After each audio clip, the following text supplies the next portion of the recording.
coming right back up with it. So now I'm going to talk about spot healing and some of the masking. So our spot healing, our remove tool, this is the eraser up here at the top under our histogram. This allows us to do is remove areas within our image that we want to get rid of. So I'm using this image as an example. Way out here in the background of the image, I can see there is a lot of these vultures flying around. Normally I like to keep birds in my images, but the issue with this one is that you can't really make out that they are birds back there. It looks like it's kind of just like dirt and dust on the sensor. So I want to zoom in and kind of spot heal these guys out since it's not looking like they're actually birds and vultures. So with our remove tool, we have 3 different versions of it. We have our just regular remove tool. This is a tool that uses a generative AI to detect it. We can also turn that on and off. And it is going to try and just kind of, it is going to basically kind of generate a selection and a fix. As you are clicking it, it's really, really helpful and useful. As you click it, it will pick up on these areas and try to do its best to kind of clean it up. It does a pretty good job for the most part, but there are other tools and functions that we can use if we so choose to. Another one that we have the option to use is going to be our healing tool. That's the Band-Aid. What the healing tool does is it allows us to kind of click those areas and it's going to sample from another area of the image. What that basically is doing is it's then sampling from another area, but then combining it with the area where that spot was done to try and blend it in together. The clone stamp tool works a bit similarly, but the issue if you look at it is it doesn't blend it as well, right? So it's not blending in those edges. So for the most part, you're going to want to avoid using the clone stamp tool, especially here in Lightroom. You're going to want to stick with using the remove tool or the healing tool when you're dealing with things that you need to remove out of the image. However, I will say it will not work on larger items. It's much better for smaller spots, so like blemishes on a person's face, dust that might be in the image, or things like this, like where you have stuff way off in the background and you can't really make out what it is. When you get to the larger sizes, that's when you have to go to Photoshop. The next one you also have the option to use is your red eye and your pet eye. I don't have, unfortunately, any images that I can use for that. So, but basically how it would work is if I had a person who had red eye, or if I was photographing a pet and they had a pet eye, all I have to do is click and drag over their eye, release it, and then it will kind of detect it and try to clean it up itself. But again, I don't have any images that I can use for that. So the main one for this recording is that I want to show you for this part is going to be the masking.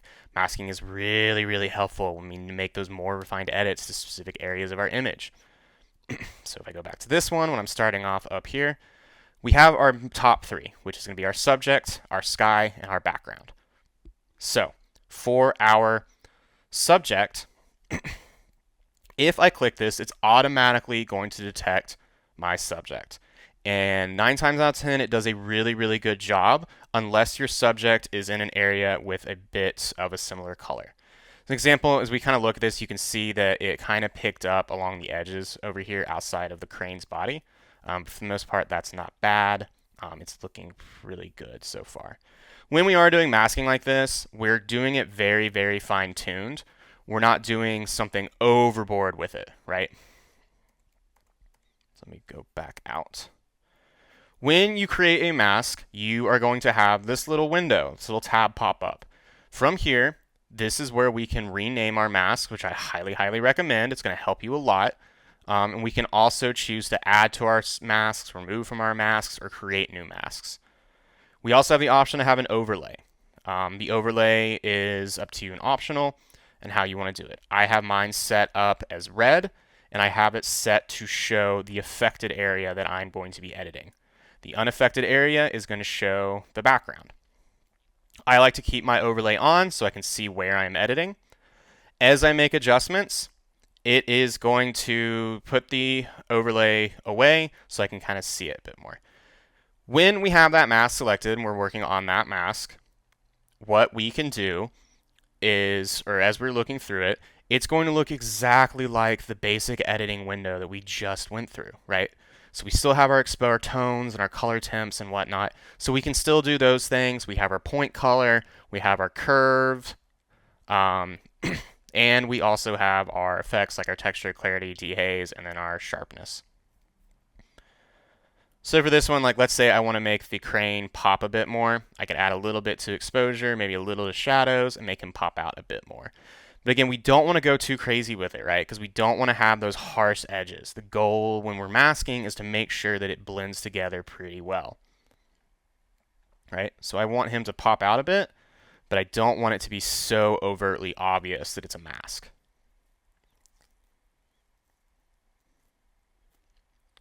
Other mask tools we have, and one thing to add is when you make one mask and you go to add more, it's now going to look like this drop down. So you want to keep that in mind. But the next one we would do after that is another option we have is the selecting our sky. So I'm going to go to this image for that. If I click select sky, it is going to detect the sky in my image.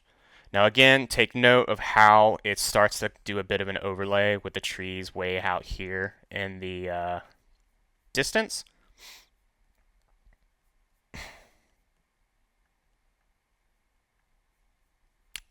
So then with that, we can then again just go and make our adjustments. So this is really useful when you're shooting landscapes and you need to adjust those skies, especially if they're a little too blown out, right? Delete this mask. The other option too is our background. So our background is going to detect the background of our image. So it's just the opposite of our subject. One of the things you can sometimes couple with the background and your subject selection or your subject mask is you can maybe sometimes kind of darken your background just a tad so that it makes your subject pop out a bit more. But again, very, very subtle with it. So other tools we can use also is landscape. This is going to be really, really useful for you guys when you get into the when we start doing the landscape assignment. How the way the landscape works is it's going to detect landscape features. So in this one, for example, it's just picking up on sky and vegetation. If I go to this one,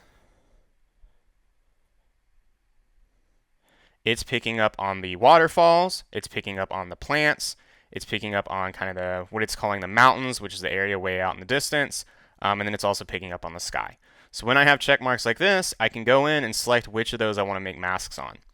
When you select multiple of these boxes, you'll have this little thing pop down that says create 2 separate masks. You're going to want to click that so that way it makes multiple different masks for each of the elements you're going to edit, because you might have to make different adjustments for each of those items, right? Especially like if we use it for like when we're using the people mask. We're going to have to make specific adjustments to each people that's in there. Same thing with this one. So now I have my water, so I can edit my water individually, right? But then I can also go up and I can now edit the vegetation as I want. So you always want to have it set to where it is creating multiple masks. I'm going to delete this one just so I can go back to here. Next one in there is our objects. Objects, the way it will work is, if I go here, is all I have to do is I can paint over a specific object that I want to select. So like I'm going to try it on like this tree. I just paint like that. It's going to detect the object and it's going to try and make a mask all around that object. This is going to be one of those masks to kind of use as a backup if your subject isn't working, if it's not able to detect the subject.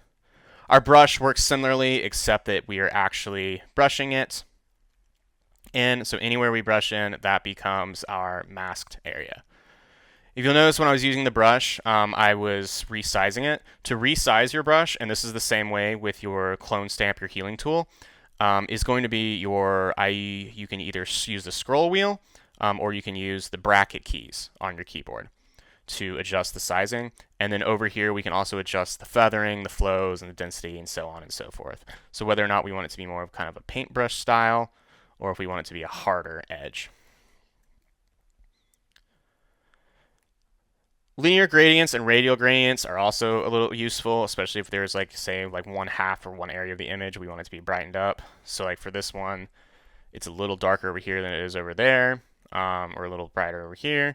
Let's say that maybe I want to maybe darken this edge up a bit, especially where that light's coming in. I can make a linear gradient, kind of spread it out for how much I want it to kind of feather and gradually go over. And then from there, I can make adjustments there to kind of bring it in, bring some information like back down or back up, and so on and so forth. The radial gradient mask is the same thing, except it's just a circle. We also have the option to do our color range and our luminance range selections. So I can select a specific color. So like let's say I want to select this green.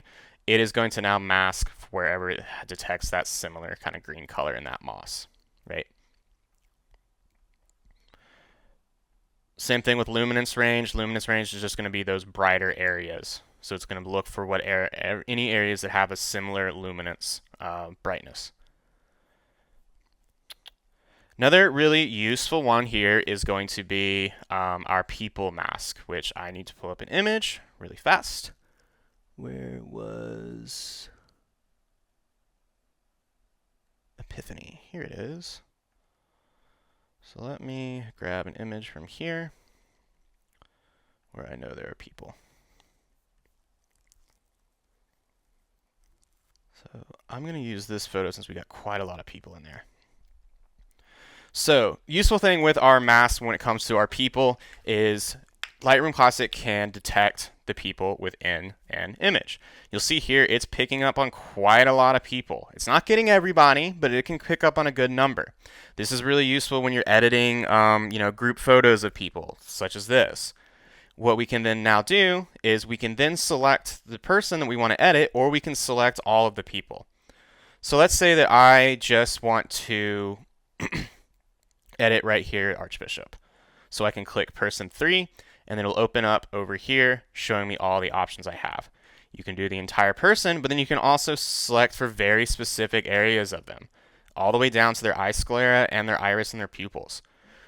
This is going to work in a similar way to the landscape masking, which is as I make check marks on all of these boxes, I'll have that option pop down here for the creating 3 separate masks. So again, you're always going to want to do that. So like let's say I want to turn down the highlight on his facial skin. I can create a mask there. Then I can go in and I can kind of tone down the highlights, right, to try and bring that down a bit. When you are also selecting people, I have the option to add multiple people. So what I can do is I can click on, person 3, then I can go to add people, and I can click on the other people I want to add. So I'm going to add the 2 guys right off to his left and right. From there, all I have to do is hit continue, and so now it's going to detect all of their facial features again. When I do this, however, when we go to make all of these masks, it's going to make a separate mask for each of these people and each of the parts of their bodies. So I'm going to have 3 masks for facial skin, 3 masks for body skin, eyebrows, eye sclera, so on and so forth. So you're going to end up with quite a lot of masks. So when I do this and I have all these masks, this is when it's going to be important to go in and see which mask you are editing. So for example, with this one, I am editing this guy's eye right here. So then I would probably name it, I would rename it to something so I know where it is. I will usually name, if I do masking like this, what I will do is I will name each of those masks, utilizing the people from left to right going 1, 2, 3, 4. So it would be like number 1 eyes, number 1 mouth, then the next person over number 2 eyes, number 2 mouth, and so on and so forth. So you're going to want to utilize some of that naming convention so we're not having to click around and hunt down which mask we're editing with that. So once we are through with that, that is all of our masking. That's our spot healing. The next recording I'm going to do, and it's going to be the last one, is going to be our exporting.